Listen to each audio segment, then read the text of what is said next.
बोलिए बंदी छोड़ सतगुरु साहिब कबीर की जय। संत समाज की जय। भक्त जनों की जय। साहिब बंदगी, साहिब बंदगी, साहिब बंदगी। सदगुरु कबीर का जो सिद्धांत है, जैसा कि हम सभी जानते हैं, मूल सिद्धांत पारक सिद्धांत कहलाता है। पारक सिद्धांत का तात्पर्य है परख से, जांच से, विवेचना से।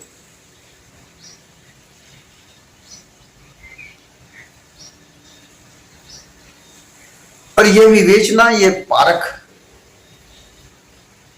अन्वेषणा, खोजना, ये इसी आधार पर बड़े बड़े वैज्ञानिक बने, बड़े बड़े आविष्कारक बने और अपनी खोज से, अपनी परख से, जांच से उन्होंने इस मानव समाज को यथार्थ का प्रत्यक्ष में कुछ पदार्थों को दिया, कुछ यंत्र दिए, कुछ वस्तुएं दी, बड़े बड़े साधन दिए। वो भी अगर अनुमान कल्पना से जीते रहते तो आज हमारे पास में जो मानव जीवन जो साधनों के साथ रहता है, ऐश्वर्यशील रहता है, ये नहीं हो पाता। क्योंकि जहां मानव है वहां मानव के हृदय में प्रश्न उठते हैं, वो उनका जवाब ढूंढता है। ये इसकी प्रकृति है। और ये जो प्रश्न उठते हैं, ये 3 प्रकार से उठते हैं। इन्हें हमें समझना चाहिए। कौतूहलवश प्रश्न उठते हैं, किसी प्राकृतिक नजारे को देखकर, प्राकृतिक क्रियाओं को देखकर हमारे मन में एक कौतूहल उठता है कि ये कैसे हुआ। जैसे एक बालक होता है, बालक अपने पिता के साथ कहीं घूमने जाता है, वो बाग में जाता है, बाजार में जाता है, वो तरह तरह की वस्तुएं देखता है। उसके अंदर एक कौतूहल उठता है कि ये पापा, ये कैसे है, ये क्या है। उसके बाद अंतःकरण में उन वस्तुओं के, उसके सवाल का जवाब का उत्तर मिलना कोई विशेष बात नहीं रखता। उसे अगर उदाहरण, उसका जवाब अगर मिल जाता है तो वो केवल प्रसन्न हो सकता है, लेकिन कोई उसका सारोकार नहीं होता। बस वो अपने अंदर, अपने हृदय में, बाल हृदय में एक प्रश्न उठता है उसके, और वो पूछ बैठता है। जैसे कभी बालक के दिमाग में, उसके हृदय में एक प्रश्न उठता है कि ये सूर्य कैसे उगता है। तो अपने पिता से या मां से या अपने बड़े भाई से पूछ लेता है कि ये सूर्य कैसे उगता है। कौतूहल है। उस बाल हृदय को समझाने के लिए, उसको मनाने के लिए, बहलाने के लिए उसके पिता या उसकी मां या बड़ा भाई या कोई रिश्तेदार उसे एक कहानी सुना देता है कि भाई सूर्य उगता है तो दिन उगता है, अगर सूर्य नहीं उगेगा तो दिन नहीं उगेगा। अर्थात उगने का तात्पर्य हम अच्छी तरह से जानते हैं। उगने का तात्पर्य क्या होता है? जमीन में बीज बोया जाता है, जो उसमें से, बीज में से जो किल्ला निकलता है उसे हम उगना कहते हैं। यह सूर्य उगता नहीं है, ये हर आदमी जानता है। धीरे धीरे वो बालक उस समय वो बात को सुनकर, उसका उत्तर सुनकर प्रसन्न हो जाता है। हाँ हाँ हाँ, सूरज उगता है। और उसे पढ़ाया भी जाता है। जब बालक छोटी क्लासों में पढ़ता है, प्राइमरी शिक्षाओं में, तो सूरज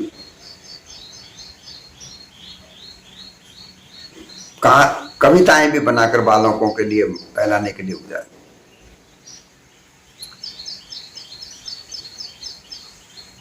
सूरज पूर्व में उगता है, ऐसा सिखाया जाता है।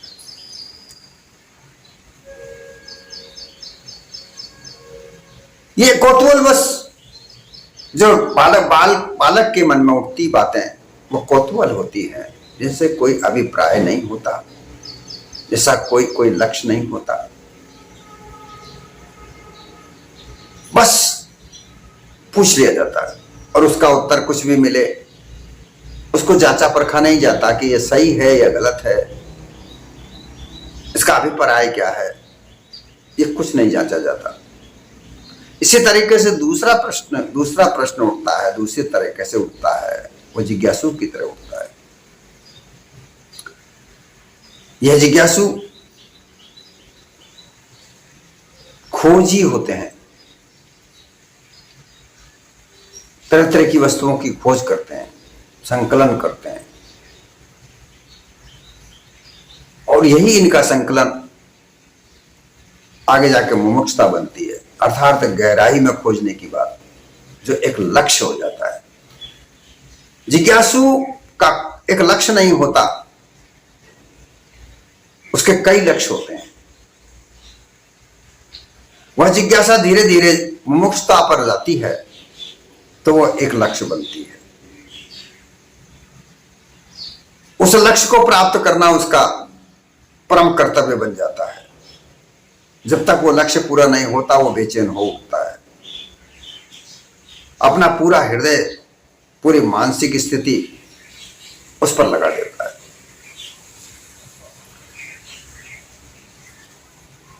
यही स्थितियां वैज्ञानिकों की रही। कौतूहलवश कोई चीज उनके सामने एकदम आई, उन्होंने उसी पर काम करना आरंभ किया कि ऐसा क्यों हुआ, और धीरे धीरे वो आगे बढ़ते गए और उन्होंने कोई ना कोई वस्तु का आविष्कार करके हमारे सामने रखा। जैसा कि कहा जाता है कि सर्वप्रथम जो रेल इंजन बना भाप वाला, वह इंजन भाप से बना। वैज्ञानिक जो थे, जिनका नाम मुझे अभी याद नहीं आ रहा, वो वैज्ञानिक पानी को उबाल रहे थे किसी बर्तन में। तो जब पानी उबल रहा था, उसकी वाष्प बनकर जिस बर्तन में पानी उबाला जा रहा था, ऊपर ढक्कन लगा हुआ था, तो उसकी वाष्प से के ताकत से वो ढक्कन ऊपर उछल रहा था। अनायास उनका ध्यान उस ढक्कन को उछलने पर गया कि यह ढक्कन आखिर क्यों उछल रहा है। उन्होंने बार बार उस ढक्कन को ढका, लेकिन वो पानी उबल रहा था, उसके उबाल से जो वाष्प बन रहा था, उससे वो ढक्कन बार बार उछल रहा था। इसी बात पर अनायास उनका ध्यान गया और उसी बात पर उनका जिज्ञासा बढ़ी, और जिज्ञासा बढ़ते बढ़ते उस चीज को उन्होंने खोज करना आरंभ किया, क्या कारण है, क्यों हो रहा है, और उन्होंने उसी बात को लेकर एक भाप का इंजन बनाकर दिया। हवाई जहाज बनाने वाले दो बच्चे सेकेंडरी स्कूल में पढ़ा करते थे। कौतूहलवश उन्होंने साइकिल को तेज भगाना आरंभ किया। फिर उन्होंने साइकिल के हैंडल पर फंटे बांधकर भगाना आरंभ किया, तो आगे का पहिया ऊपर उठा। उन्होंने उसी तरफ अपना ध्यान लगाया और वो एक हवाई जहाज जैसी चीज हमको दी। ऐसे आविष्कारों का ध्यान किसी भी तरीके से हमारा, लेकिन ये यथार्थवाद थी, अनुमान कल्पना नहीं था। ईश्वर के भरोसे बैठे वाले लोग आज तक कोई आविष्कार नहीं कर सके, और जिन्होंने आविष्कार करके दिया, उन्होंने ईश्वर को नकारा है कि ईश्वर नाम की कोई चीज नहीं है। ये तो ब्राह्मणवादी विचारधारा एक ऐसी विचारधारा है कि इसमें तो वैज्ञानिक बनने वाले लोग भी अनुमान कल्पना को ही बढ़ावा दे रहे हैं। हालांकि वो जानते हैं कि झूठ है, लेकिन यहाँ की व्यवस्था के अनुसार उनका दिमाग काम करता है। भारत अनुमान कल्पना से बंधा पड़ा है, क्योंकि ब्राह्मणवाद एक ऐसा वाद है जिसमें अनुमान कल्पना को ही जगह दी जाती है, यथार्थता को जगह नहीं दी जाती। और सदगुरु कबीर भी यही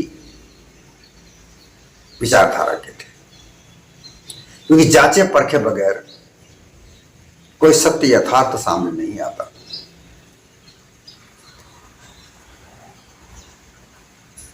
जब हम ये चर्चा करते हैं भौतिक जगत की, तो भौतिक जगत में जितने भी आविष्कार हुए वह भी खोज से हुए, जांच परख से हुए। इस भौतिक जगत में बहुत सारी भोग की वस्तुएं हैं, व्यवहार की वस्तुएं हैं, साधन की वस्तुएं हैं, इलाज करने की वस्तुएं हैं, जैसे दवाइयां बनी, इलाज करने के तौर तरीके बने, ऑपरेशन जैसी चीजें निकली। ये सब भौतिक चीजें खोज से बनी, बिना खोजे नहीं। अगर ईश्वर के भरोसे बैठे रहते तो असाधारण रोगों को इलाज करके, ऑपरेशन करके ठीक करने की जो विधि आज सामने आई है वो नहीं निकल पाती।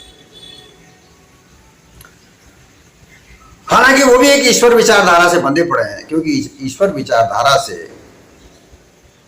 विश्व में जितने भी धर्म है वो सब बंधे पड़े हैं। लेकिन भारत के अलावा अन्य लोग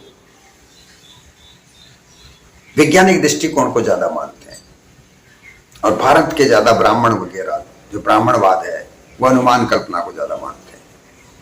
और इसी के विरोध में सदगुरु कबीर ने, क्योंकि अनुमान कल्पना से जो सिद्धांत बनता है उसमें छल कपट पाखंड ज्यादा होता है, और इसी के विरोध में सदगुरु कबीर ने अपना अभियान चलाया। और उन्होंने खोज कर जो सामने हमें दी वह सिद्धांत उनका पारख कहलाया, कि जांच परख कर मानव जीवन अगर अपने जीवन को चलाता है तो वो एक सत्य यथार्थ जीवन को चला सकता है। अन्यथा अनुमान कल्पना में उसका जीवन एक अंधेरे में चलने जैसा होता है। तो जो उन्होंने जो विचार दिया, जो पारख सिद्धांत का जो विचार दिया, उन्होंने 5 वस्तुओं को, चीजों को ढूंढ कर कहा कि ये पृथ्वी, जल, वायु, अग्नि, आकाश, ये जो तत्व हमारे कहलाते हैं, जो 5 महाभूत कहलाते हैं, ये जड़ पदार्थ हैं। और इन्हीं के आधार पर जो इनका सत्य यथार्थ जो सामने चीज आती है वो पक्के तत्व है, वह समाप्त नहीं होते। वो उनको अगर मानव जीवन में अपना लिया जाए तो मानव जीवन एक यथार्थ पथ को प्राप्त कर सकता है, वो जागृत जीवन प्राप्त कर सकता है। जागृत में सपने में रहना छूट सकता है, क्योंकि ज्यादातर लोग सपने में जीते हैं। और वह सदगुरु कबीर सपने में से निकलकर जागृत में जागृत रहने की कोशिश करते हैं। जागृत में जागृत रहना, जागृत में सपन में रहना, जागृत में सुषुप्त में रहना, जागृत में तुरिया रहना। जब आध्यात्मिक विचार पर हम बात करते हैं तो इस प्रकार से 12 अवस्थाएं बनती हैं। सदगुरु कबीर ने जो मूल बात बताई वो जागृत में जागृत रहने की बात बताई। अब जागृत में जागृत रहने का जो आधार है, मानव जीवन का जो आधार है, उसे हमें समझना चाहिए। वो क्या है? मानव देह उत्तम है, सर्वश्रेष्ठ है, सर्वसामर्थ है। इसका उदाहरण हम देख सकते हैं। बड़े बड़े वैज्ञानिक, बड़े बड़े आविष्कारक, बड़े बड़े समाज सुधारक, बड़े बड़े ज्ञानी विज्ञानी हमारे सामने मानव ही बने, पशु पक्षी या कीड़ा मकोड़े नहीं बने। सदगुरु कबीर का दिमाग, जो हृदय था, वह मानव परोपकार कल्याण के लिए था। और जब तक परोपकार कल्याण नहीं समझा जा सके तब तक मानव जीवन अपने स्वार्थ में बंधा रहेगा। साहब ने उनको खोज करके यह भी बताया कि संसार में दो प्रकार के ही कार्य होते हैं, एक स्वार्थ और एक परमार्थ। स्वार्थी कार्य से मानव को बंधन ही बंधन प्राप्त होते हैं, क्योंकि स्वार्थ में धन कमाना, परिवार को बढ़ाना, परिवार सुख सुविधाएं देना, अपने अपने लोगों को बढ़ावा देना, गैरों को हटाना, ये स्वार्थ है। परमार्थ का तात्पर्य है मानव मात्र को सुख देना, मानव मात्र की तकलीफों को समझना, मानव समाज से बुराई को हटाना और इसके लिए अपने जीवन को लगा देना, यह परोपकार है। परोपकार में छल कपट पाखंड नहीं होता। अगर परोपकार में छल कपट पाखंड हो जाएगा तो फिर वह परमार्थ नहीं रहता, वह भी स्वार्थी हो जाता है। तो इस मानव जीवन को परमार्थ और सत्य यथार्थ जीवन बनाने के लिए जो बातें बताई साहब ने, 5 जो चीजें दी हमको, मूल रूप से वो पारखी बनाती है, पारक सिद्धांत को निर्माण करती है। सबसे पहली है सांच। मानव जीवन का आधार सच होना चाहिए, तभी हम सत्य को प्राप्त कर पाएंगे। देखिए, सत्य में और सांच में अंतर है। सच बोलना है, सच का आधार है। सच को बोलने से ही सत्य पता लगता है।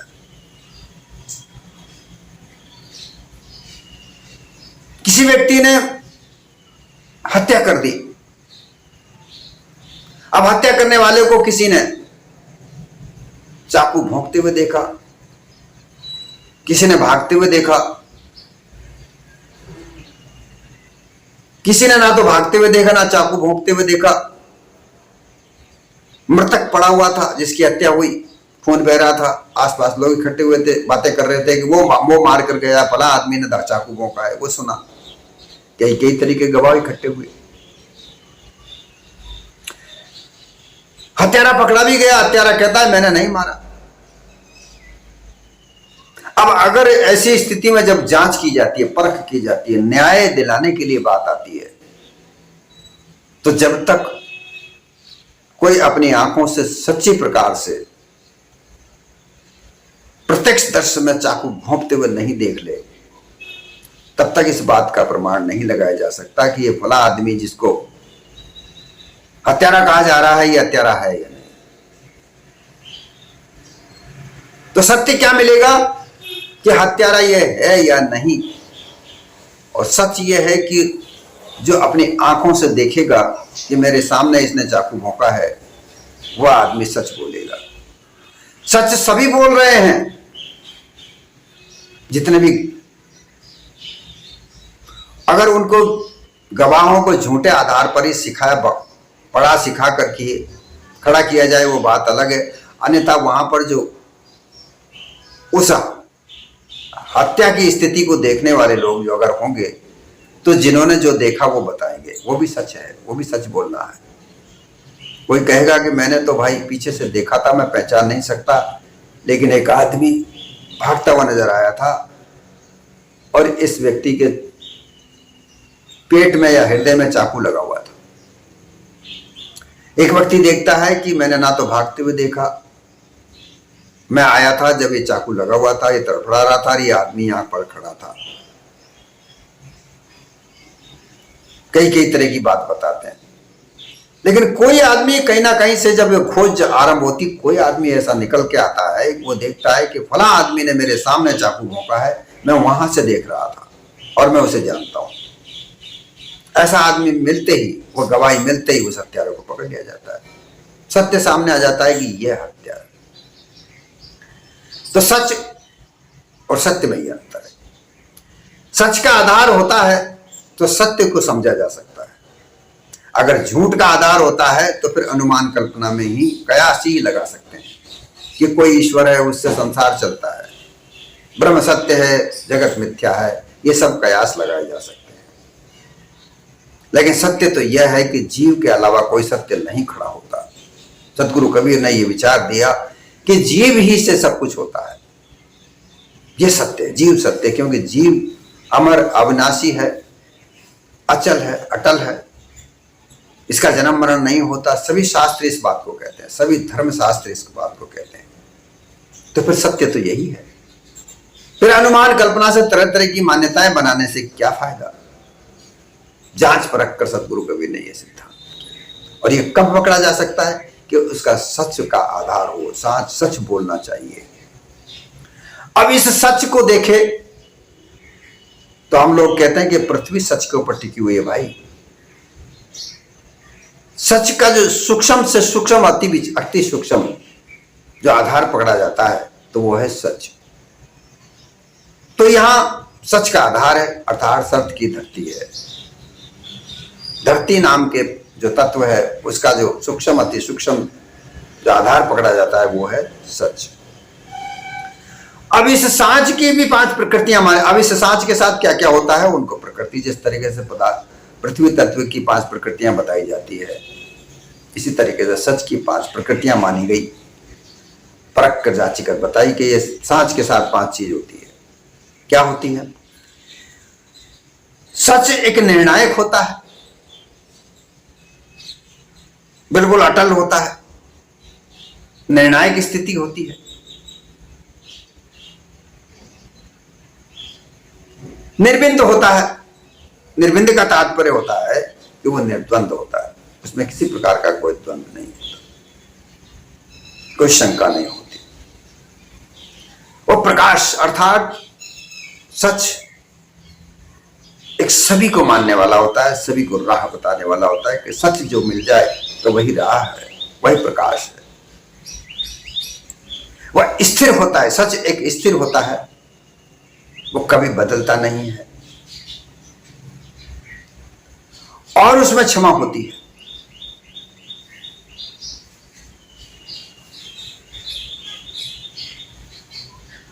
वासना रहित है, जिसमें वासना नहीं होती, क्योंकि अगर वासना आ जाती है तो पाखंड आ जाएगा। 5 विषय सच के साथ हैं क्योंकि ये छूट नहीं सकते। आंख देखेंगी ही सही, कान सुनेंगे ही सही, हमारी नाक सुगंध को गंध को सूंघेगी, जीभ रस को लेगी, ये रुक नहीं सकते कितना बड़ा विद्वान हो जाए। लेकिन इसमें वासना अगर आ जाती है तो फिर वो मिथ्या छल कपट पाखंड में चली जाएगी। वासना रहित होनी चाहिए, सत्य वासना रहित होता है। दूसरी जो बात बताई वो कही कि ये विचार होना चाहिए, विचार पूर्वक काम करें। अब विचार की जहां बात करते हैं तो जल कितने ही प्रकार के साधनों में होता है, कुएं में होता है, नदी में होता है, नालों में होता है, समुद्र में होता है।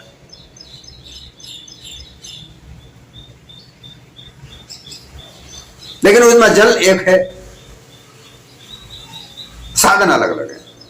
इसी प्रकार से विचार एक होना चाहिए, सच के आधार पर विचार बने, असत्य के आधार पर विचार नहीं बनना चाहिए। अगर असत्य के आधार पर विचार बनेगा तो छल कपट पाखंड पैदा होगा। तो दूसरी चीज है विचार। तीसरी चीज है शील। अच्छा, विचार की जो 5 चीजें सामने आती हैं जो प्रकृति कही जाती हैं, आस्ति नास्ति, है या नहीं, इसका निर्णय करना। आस्ति है, नास्ति ना नहीं है, इसका निर्णय करना। यथार्थ, जो यथार्थता है, वास्तविकता है, वह शुद्ध व्यवहार अर्थात जिसमें छल कपट पाखंड ना हो, वह व्यवहार विचार से बनता है। विचार का तात्पर्य व्यवहार से भी है, लेकिन वह शुद्ध होना चाहिए, उसमें छल कपट पाखंड नहीं होना चाहिए। बोध, उस विचार का, व्यवहार का हमें बोध होना चाहिए।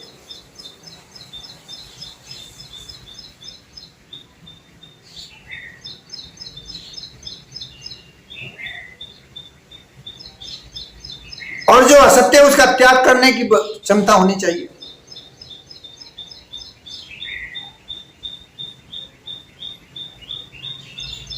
बोध का तात्पर्य है रक्त, जैसे जल की जो 5 प्रकृतियां जो हमारे देह में बताई गई है, पसीना है, रक्त है, लार है, ये जो हमारे पसीना है, ये जो चीजें बनती हैं ये जल से बनती हैं, तो इसमें हमारे यहाँ पसीना होना चाहिए। वो पसीना ऐसा होना चाहिए कि उस पसीने के आधार पर आस्ति नास्ति पद विलगान, अर्थात है या नहीं है, ये द्वंद्व की जैसी स्थिति ये त्यागना। अस्थिरता, बोध का हेतु रक्त है, अस्थिरता। फिर शील की प्रवृत्ति आती है। शील को कहा गया है निर्मल कोमल, इस तरीके से दीपक जलता है, बिना आवाज किए जलता है, आवाज नहीं करता लेकिन प्रकाश देता है। इसी तरीके से सांच के आधार पर विचार करके अपने व्यवहार को ऐसा बनाए कि मृदु मीठा बोलने वाला, कठोर ना हो, द्वंद्व न करे, जो सत्य उसे मान ले। अतृषा, भूख प्यास से रहित, लोभ लालच से रहित,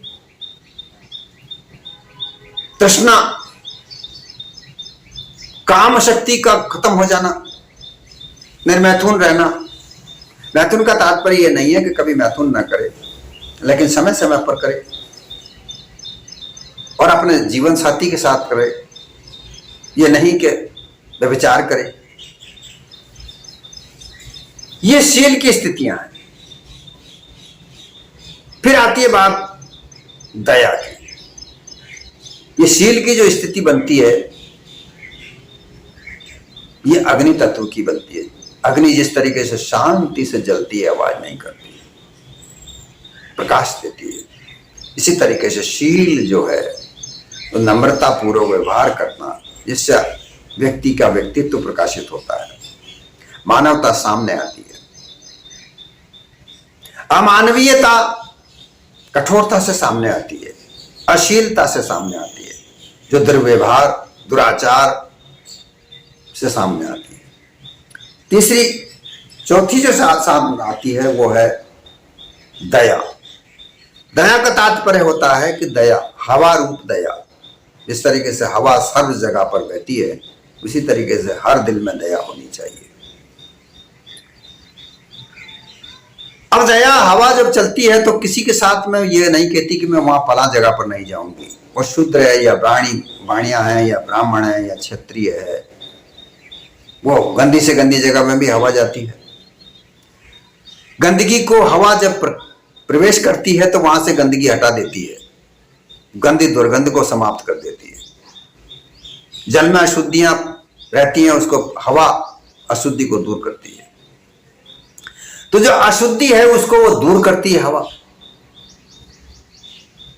तो अद्रोही, यहां द्रोह नहीं, विकार नहीं, समान रूप से रहे सब जगह पर, मित्र सम रहे, सबका मित्र बनकर रहे, अभय निडरता रहे, जाने में डरे नहीं, अद्भुतता रहे, देखते सी उसके व्यक्तित्व को देखते से आकर्षण बने। फिर आती है धैर्य। धैर्य में मिथ्या त्याग, सतमत ग्रहण करना, निसंदेह रहना, अपने अंदर से हंता निरसन करना। हंता का तात्पर्य होता है कि मार काट मचाने की आदत को खत्म करना, साधु मता से रहे। साधु का तात्पर्य होता है कल्याणकारी कार्य, परोपकार में लगा रहे, निर्लोभ रहे। ऐसी स्थिति को प्राप्त करने से जो मानव समाज बनता है, जो मानवता बनती है, वो मानव के सद्गुण कहलाते हैं। ज्ञान को एकत्रित करे, अपने विवेक को जागृत करे, बोध स्वभाव में रहे, अपने से बड़ों का आदर करे, जिससे ज्ञान सीखे वो गुरु उसका आदर करे, उसकी सेवा करे। और जो असत्य है उसका त्याग करे, वैराग धारण करे, सांच विचारशील दया धीरज, गुरु भक्ति, वैराग और बोध भाव, इनको धारण करे। ये अष्ट महागुण हैं जो मानवीय सद्गुण कहलाते हैं। इनको धारण करने से ही मानव बनता है। और जिसके पास में ये अष्टमहा मानवीय गुण नहीं है वो पशु के समान है। पशु में और मानवता में यही अंतर है कि पशु मानवीय गुणों में नहीं शामिल होता, अविवेकी, भिखारी, केवल काम, बच्चे पैदा करना, खाना, इधर उधर पड़े रहना, ऐसा जीवन ही व्यतीत करता है। ना उसका कोई समाज है, ना उसका कोई कार्य है। और मानव जीवन में तो कितना सच्चा सुख है, कितने कितने साधन मानव ने बनाए हैं, और इसमें कहीं किसी मानव के अलावा किसी का भी कोई सहयोग नहीं है। अगर सहयोग है तो मानव बुद्धि की, उस बुद्धि को सच्चे ज्ञान के आधार पर आगे बढ़ाए, सच के आधार पर आगे बढ़ाए, विचार पूर्वक आगे बढ़ाए, दया के द्वारा आगे बढ़ाए, शील के द्वारा आगे बढ़ाए, निर्भयता रखे, अटल रखे, तो मानव समाज की उन्नति हो सकती है, विकास हो सकता है। अन्यथा 10,000 साल पहले जंगलों में ये मानव रहता था। अगर ये बुद्धि इस तरीके से मानव गुण सद्गुणों का विकास नहीं होता तो आज इतना विकास नहीं हो पाता। यही मानव का सद्गुण जांच परख करके मानव जीवन को अपना यापन करना, यही सद्गुरु का सिद्धांत, पारक सिद्धांत कहलाता है। इसी के आधार पर अपने जीवन को बनाए तो मानव जीवन सफल है, अन्यथा नहीं।